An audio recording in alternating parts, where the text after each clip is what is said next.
Quick show of hands, I like to get to know the audience before I present. Who here played sports growing up? Okay, most of you. Who here has kids that play sports currently? A lot of you. Okay, so this should relate to almost everyone here. My name's Evan Branoff. I'm the CEO of LeagueSide. LeagueSide is a technology platform that makes it just as easy for brands to sponsor youth sports organizations around the country as it is to start a Facebook ad campaign. So, why would a brand want to sponsor youth sports organizations? There's two really good reasons. First, and most intuitively, it's really good for the community. Brands big and small care about their presence in the communities they serve, and there's no better way to give back than to sponsor some youth sports organizations. Second, it's actually really effective marketing.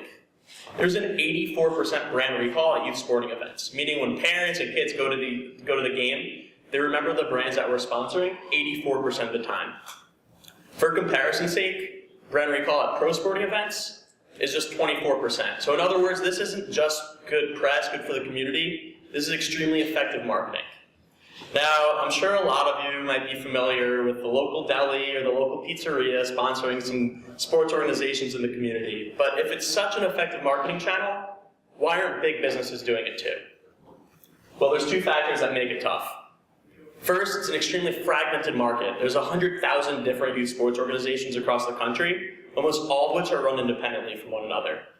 Second, these 100,000 youth sports organizations are almost all ran by volunteers. So even though it's an appealing marketing channel, the fact that it's so big and fragmented with lack of structure makes it a non-starter for big businesses to get into. So, I don't know how to go back a slide.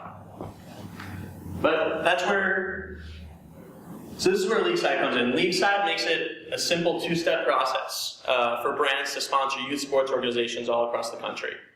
First, a brand manager logs into our LeagueSide platform and answers a few questions about what demographic they're trying to target, what regions they're trying to target, and what they're trying to accomplish with this campaign. After they answer a few questions, the LeagueSide platform then aggregates a pre-qualified list of sponsorship assets for them to choose from. So like I said before, we're making it just as easy for brands to reach the 35 million families involved with youth sports across the country as it is to start a Facebook ad campaign. We then take care of the activation and provide a summary report to the brands at the end of the campaign to let them know how many people are reaching and what kind of impact their campaign has. Hey, I'm just going to stand over here. So, how do we make money? We then take the sponsorship revenue and split it with the sports organizations we work with. And these youth sports organizations are absolutely thrilled with the incremental revenue we're able to bring in for them at no additional work. This is more than just an idea. We've only been working full-time on this for the last 3 months, part-time for the last year. And in these past 3 months here in Philly, we have clients including Fathead, Saxby's, Applebee's, and a couple of these are actually clients now that's a little out of date. And all of these companies are extremely excited about reaching this marketing channel at scale and the ease of using the LeagueSide platform. And my co-founder Zubin couldn't make it, but we're the perfect team to execute on this opportunity. Zubin is no stranger to creating structure in a fragmented market. Before selling his previous technology company, Zubin was the GM of the largest student-run business at the country at Georgetown University, where hundreds of different vendors sold product on campus, and he had to create structure to this madness. As for me, I've been closing deals ever since I was 14, when I had an online sports radio talk show, Sports Heaven with Mark and Evan, which was the best damn radio show the internet could handle, and brought sponsors on for that show. Most recently, Zubin and I are Venture for America Fellows. I'm not sure if you guys have heard of the program, but we go to cities that have been struggling financially for 2 years to work for startup companies there to see what it's like to be an entrepreneur while creating jobs in that economy at the same time. So Zubin was in New Orleans. I was in Detroit working for the venture-backed financial media startup Benzinga and running their B2B sales and advertising sales. And one weekend, I volunteered for a basketball tournament in inner city Detroit, and it was the most incredible experience. I realized how basketball was changing all of the kids' lives. The kids who play sports do better in school. Kids who play sports are healthier. They stay out of trouble. But at that same time, I had this aha moment, I realized that the few hundred fans that were in the audience were fully engaged. They weren't on their phones. It's the only time that you get a bunch of parents in a room completely engaged and watching. So that's how the idea of LeagueSide was born. And we're here in Philly. We're based in Philly. We've got 7 clients now. We're building out the platform right now, and if you guys believe in the power of youth sports sponsorships like we do, I'd love to talk. Thank you very much, everyone.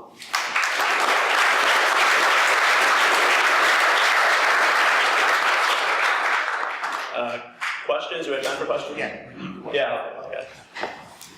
How do you know the cost of the product? Like that's all you have the cost of the banners or scoreboard or whatever.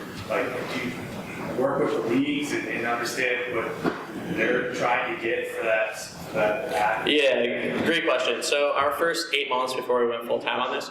I'm sorry. How do we know the cost? How do we know how to the cost of all the items at all the leagues? The first 8 months before we went full time on this, whenever my co-founder and I were at our own jobs, we were calling youth sports organizations across the country, seeing what their current process is, what they're selling, what prices they're selling it at, to see how we could standardize the assets, standardize the process, and then also standardize the pricing. So you get a percentage of what you sell or will eventually down the road. Exactly, yeah. So we then split the sponsorship revenue with the organizations that we bring sponsors to. His question was, do we split the revenue? Yeah, we split the revenue with the organizations. Anyone else? I know you're all hungry and tired. I mean, do you have any way to monetize, or just do you think about how? Like, I mean, I know I always kept my jersey, I kept my T-shirt. Do you have any thought about how that might resonate even years down the line? That they really take that baseball shirt, they might wear it as an adult in an ironic way or something. I mean, that's something that really resonates. Is that something you're thinking of as well? For sure. This is a tough question to repeat, but it's okay. So pretty much, as jerseys, does it resonate as people wear them down the line? And yes, 100%. As we talk to brands, that's a huge selling point. Not only are parents at the game, but if you ever go on the Facebook of someone that has kids that play sports, you would think that is the kid that plays sports Facebook. Because so not only do kids save these jerseys and wear them down the line, wear them to school, wear them in pizzerias, but yeah, like they're digitally there forever. So it's a great point. Have you had any pushback, and if so, how have you handled it, from parents who don't want to turn their kids into a walking advertisement for a big corporation? Like, do you get people who are like, oh, I support the local deli, but I don't know how I feel about Apple being on my kid's jersey? So the question is, have we gotten pushback from parents? I'm sure that we will come across that, but the truth of the matter is sports are more expensive for kids to play than ever. It's on average $5,000 per sport. So by bringing in more sponsors, subsidizing the cost, so parents, it's more affordable for parents to allow their kids to play sports. We think that is going to overshine the fact that more corporate sponsors are coming in. And by the way, this platform is going to make it easier for small businesses to sponsor teams in the community, and leagues in the community as well. Thanks. Yep. So the proper way around that is simply to design up a logo so that it looks cool to kids. Kids like wearing cool logos and the like. So basically, this Apple would like to basically transcend being solely computer geek logo and be cool to jocks as well. Yeah, that's a great point. We need to make it look cool. I mean, soccer or football, as the rest of the world knows it. I mean, every single jersey has a logo on it. It makes it seem like they're like the pros if we play it the right way. So that's a great point. You just mentioned that small businesses are able to now be sponsors, right? So do you guys have metrics or analytics dashboards for the businesses to figure out what kind of benefits they get from being a sponsor for the program? Yeah, so do we have analytics set up of what kind of benefits they get for being a supporter of the program? We will, as one of the slides showed, there will be kind of a summary report that shows how many people were in the league, how many people you're reaching through your sponsorship, if there's emails, what the click-through rate is, and then also if there's different coupon redemptions. We're thinking of different ways to be able to measure it for the local businesses, which is now the current process is it's a volunteer running the league, says, hey, Joe, like you have a local deli, do me a favor, give me $500 and sponsor a team. Instead, this is going to be really good marketing for them that they could measure. I swear I'm not trying to be difficult, but you had said there would be more opportunity for large companies to sponsor these expensive sports, but also said that it would increase local companies' ability to do so. But if there is now a marketplace where there's competition for spending for advertisement, would that not drive up the cost for a business to become a sponsor, thus keeping the local businesses out of sponsorship? So if there's large businesses that come in, will it drive up the cost, making it harder for small businesses? If we nail the execution on this, maybe. That'll be a good problem to have, and then we'll figure something out to make sure a certain amount of teams in the community are supporting local businesses as well. But that's a good question. Just throwing it out for you to think about. Yeah, no, that's a really good point. How do you quantify your audience size, given that you're targeting Little League, Little League type of games? The number of parents that show up for those games varies considerably. So how can you quantify the audience size of your sponsors? That's a good question. How do we quantify the audience size for our sponsors? We start by seeing how many participants in the league, how many fields there are at the facilities, and then to the best of our ability, we average it out how many participants we expect there to be throughout the season. So any given game, it might fluctuate, but since those sponsors are there for the whole season, it usually averages out.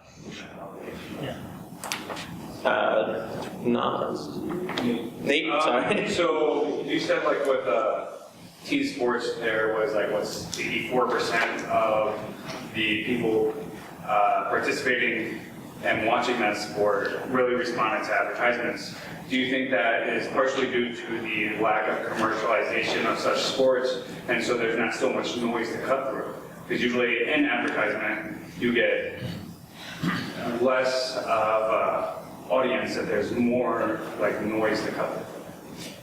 So is the 84% the really high rate because youth sports, there's less noise and there's less commercial sponsors?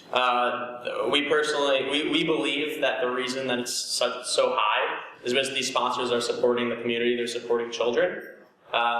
We don't think that it'll matter what sponsor it is. If you go to a professional sporting event, there's a million sponsors. It was funny, I used to live in Detroit, around the corner from Comerica Park, and for fun I would go around after a baseball game and say, hey, like, who are the sponsors at today's game? And everyone would say, I don't know, Budweiser? Like, they would always guess the same three sponsors. And alternatively, people always remember their sponsors of the jerseys as they're growing up. So we think that if, a large national sponsor is coming in and sponsoring the jerseys, they'll actually remember it more, but it's like, wow, like a national brand is sponsoring us or sponsoring my kids.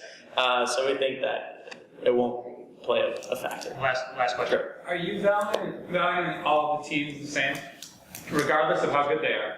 Or, the older kids who get, Right now, are we valuing all the teams the same? Right now, yes. Down the line, we won't be. But kids that go to the playoffs and have thousands of people go to their events, for football. Yeah, so we have special, if it's like Monet Davis's team, then it would be a separate sponsorship that her team is probably just doing on their own. But yeah, there's going to be Like different a gold tiers. level or something. Yeah, exactly. There's for sure going to be different tiers. That makes sense.